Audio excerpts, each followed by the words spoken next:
society is seeing the dramatic rise in anti-Semitism. And of course, this is a subject that is deeply personal to me.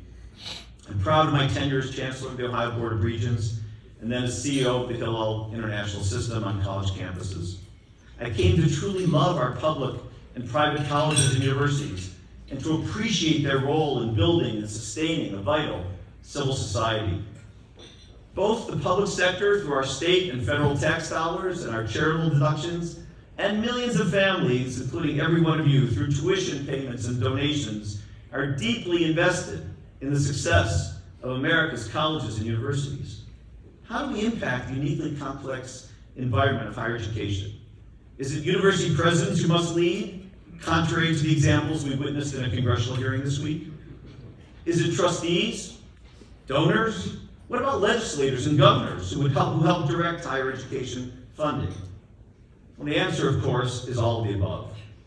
Everyone must insist that higher education contribute positively to building and sustaining civil society, and not be allowed to ignore destructive behaviors.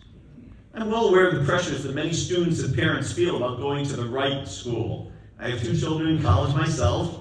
Our oldest is a proud Ohio State Buckeye. But as someone who has spent time on hundreds of campuses, and with the students and graduates of nearly every college and university in America, allow me to let you in on the dirty little secret of higher education. There are many, many places where your child can get a terrific education, and there is no one right school for anyone. It's time that we base our decisions about the colleges and universities we attend and support, not just on the academics or sports teams or the physical facilities, but also on the manner in which faculty and students treat one another and contribute to building our civic culture.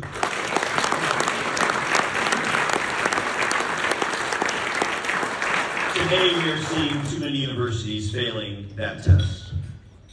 Social media also offers a serious challenge to maintaining the cohesion of civil society. Its omnipresence in our lives is indeed a phenomenon we haven't faced before.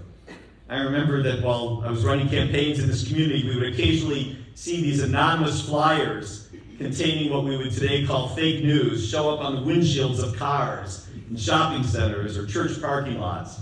It was frustrating, it was hard to deal with. But we were safe in assuming that the impact of these flyers was limited. Today, of course, fake news can reach close to 100% penetration, and the truth can never catch up to a lie.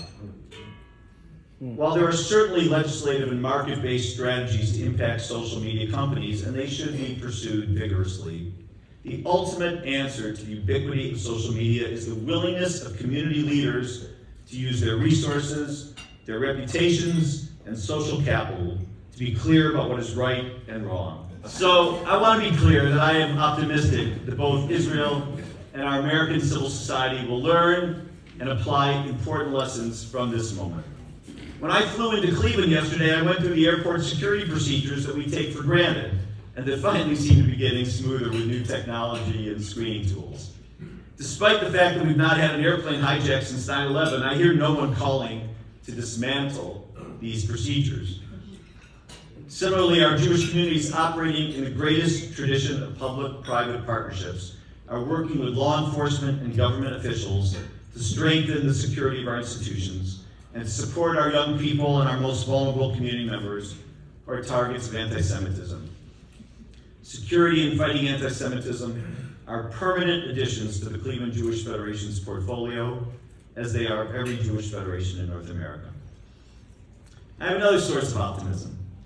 On November 14th, almost 300,000 people, including thousands from Cleveland, gathered on the National Mall in front of the Capitol to show support for Israel's fight against Hamas, to call for release of the hostages, and to fight back against the rise in anti-Semitism.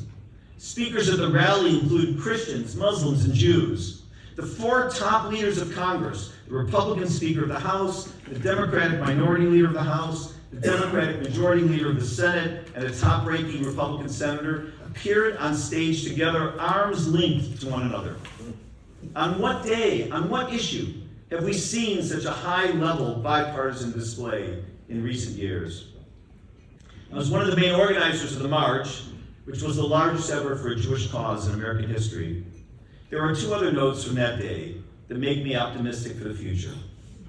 First, when a large group of people converge on any single location, there is obviously the potential for some damage or disruption.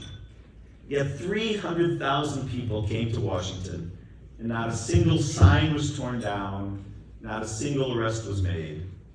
The National Park Service that manages the National Mall had an area roped off in the middle of the rally where new grass and flower bulbs had been planted, and not a single bulb was trampled on.